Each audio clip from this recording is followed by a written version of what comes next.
And hello class, welcome. This is week 4 of our course. We are into week number 4, and before I cover the content that we are going to be engaging in this week, I need to backtrack and I need to talk about this week, week 3, as we are currently wrapping that up, and the week 3 quiz. So, your professor, your instructor's error regarding that. I published the quiz at the beginning of last Friday, going into week number 3. But for some reason, looking at the due date caused the quiz to be unpublished. So this is what I'm going to do. First of all, I take accountability and responsibility for not keeping that date optional and open. Instead of that week 3 quiz being due tonight, I am extending the due date for the week 3 quiz. As a matter of fact, the week 3 quiz is going to be due on next Friday, July the 7th. So keep that in mind. Next Friday, July the 7th, the week 3 quiz will be due. And also what I'm going to do as we talk about week number 4 and taking the quiz for that, instead of having 2 quizzes due on the same day, week number 4, have that quiz due by next Saturday, July the 8th. So I made an announcement already and it's here on Canvas. So what you're going to be doing is week number 3, that quiz, you're going to take that. That's going to be due by next Friday, July the 7th. And the week 4 quiz is going to be due next Saturday by July the 8th. So if you have any questions regarding that, please feel free to reach out to me throughout the course of the week. So with that being said, let's get into what we're going to be doing for week 4. And the one thing that I want to touch bases on is the final paper portion. As you are continuing now to write on your final paper, this section is going to be dedicated to labor rates and most popular careers and wages.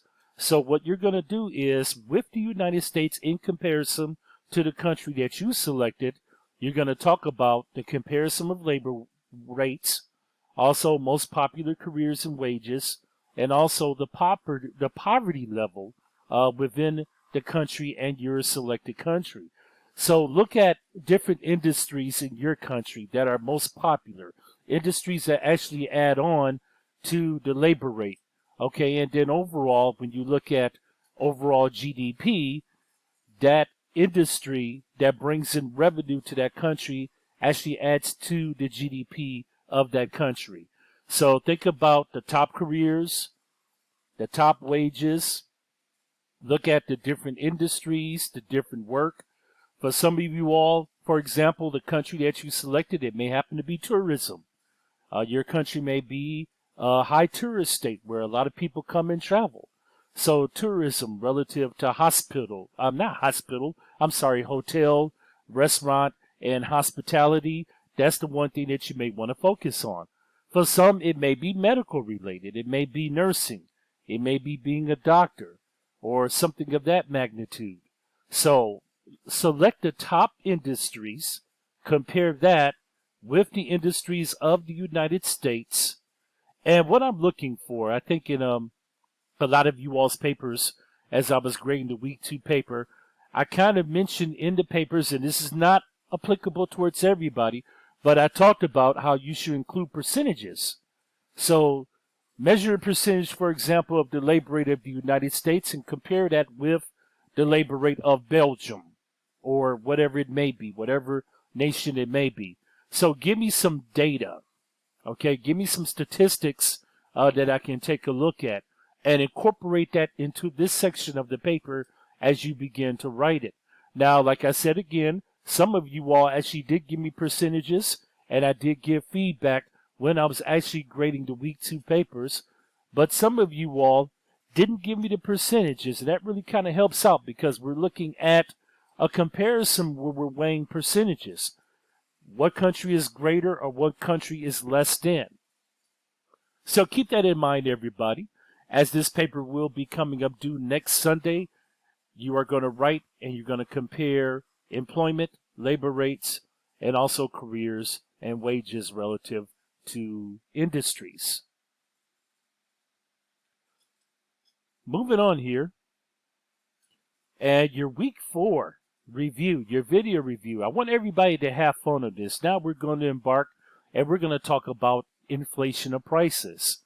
So, of course, if you compare movie prices as we are in the year 2023, compare that to the year 1973, go back 50 years. As a matter of fact, I'm thinking about what movie was real popular in the year 1973. Oh, The Exorcist. I can remember that came out. Don't ask me why that one came to mind, but it was a huge major box office draw. So take The Exorcist of 1973 and compare that to, Indiana Jones just came out this weekend, so you can't do that. But compare that to a box office draw, okay? And think about movie prices overall.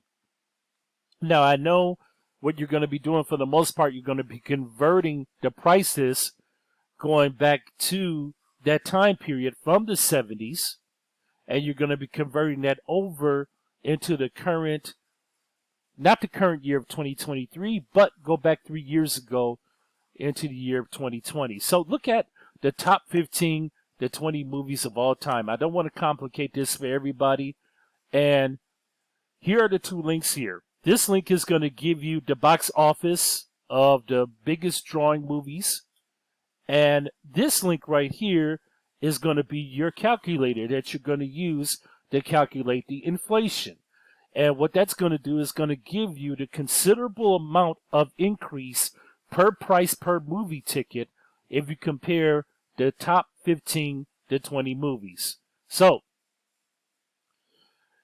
the conclusion of this is that your results, for example, if you take one movie from the 80s, you take two from the 70s, one from the 40s, and one from the 30s, convert those over into the most recent movie prices.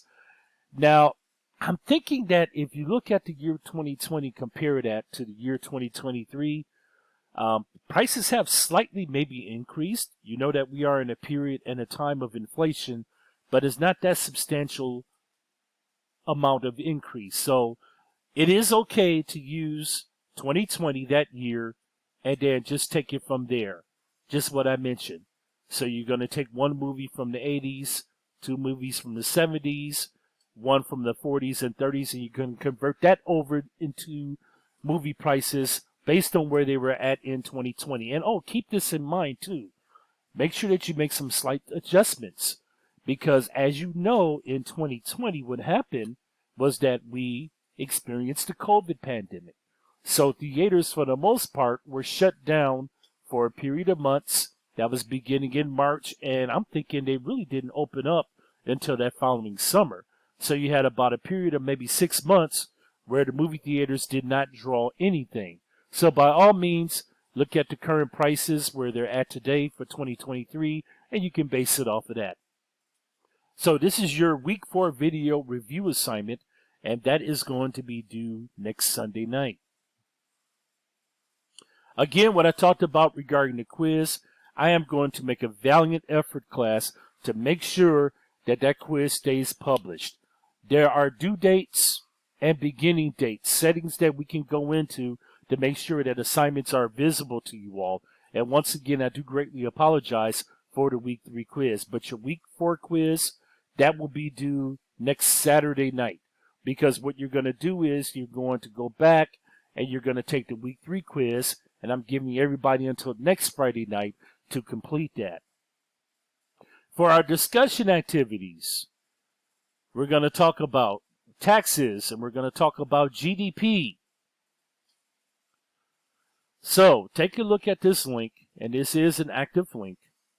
Made sure that the link was not broken. Did do a copy and paste of this. So what you're going to do with this, you're going to go to this link, and this is the CIA World Factbook. You're going to compare the real GDP numbers for the top 10 countries in the world versus the GDP per capita numbers. So real GDP is going to be based on current prices. It's going to be based and it's going to configure inflation. Remember that, everybody. Wow. GDP per capita is going to have a culmination of micro and macro, but it kind of breaks down numbers per individual when you look at GDP per capita and you begin to measure and weigh that for a nation. So you're looking at the micro and the macro perspectives. Remember, micro, okay, is economics based on an individual, okay, what a personal individual's economics or their economic outlook may be. Where macro, what you're going to be doing is you're going to be looking at the overall economy pertaining to a country or a nation. That's what microeconomics is. So with this being said, do your comparison. And what I want everybody to do is I want you to tell me how the factors of production are available in each of these countries and how they are being used. Remember, factors of production are land, labor, and capital. That adds to the GDP. So this is going to be due your discussion activity or your discussion question here Thursday night. Next Thursday is when this is going to be due. You're going to give your initial response, and then by Saturday, make sure that you respond to 2 peers. The next discussion is going to be value-added tax. So as you know, taxation is different. There's a stark contrast when you measure one nation's taxation to another nation's taxation. So the value-added tax, you're going to look at this from the perspective of European countries. Okay, it is an actual alternative to the sales tax collection methods that we use here within the United States. If you look at our state sales tax, for example, and I believe it is still 5.6% that we happen to pay, okay, with our sales tax when we purchase products or when we go out and acquire service. For example, if we edit a restaurant, tax happens to be added on to that. So what you're gonna do is with the value-added tax, you're gonna describe how it's determined and collected. So talk about the pros and the cons of the value-added tax. Compare that with our taxation system here within the United States. And of course, just like with the previous discussion activity, your initial response is going to be due by next Thursday, and you're going to give 2 responses to your peers that's going to be due by next Saturday. Okay, everyone, this is week number 4, as it will be officially opened up. We know that the 4th of July holiday happens to be on Tuesday. Everyone, have a good 4th of July. Enjoy it with your family, friends, and loved ones. And if you have any questions, feel free definitely to reach out to me. Even though I'm working in my other industry throughout the holiday, throughout the 4th, I'm not going to be taking calls if anyone happens to want to reach out to me. But however, though, let's just say this. I will make myself available starting on Wednesday, July the 5th, if you need to reach out to me by phone. The option to that is just send me an email. And as you know, of course, I respond to emails within a 24-hour period. I happen to check my emails on a random basis. And also the inbox here within Canvas within our course shell. All right, everyone. Have a blessed weekend. Blessings to everybody. And I will be talking to you next week. Take care.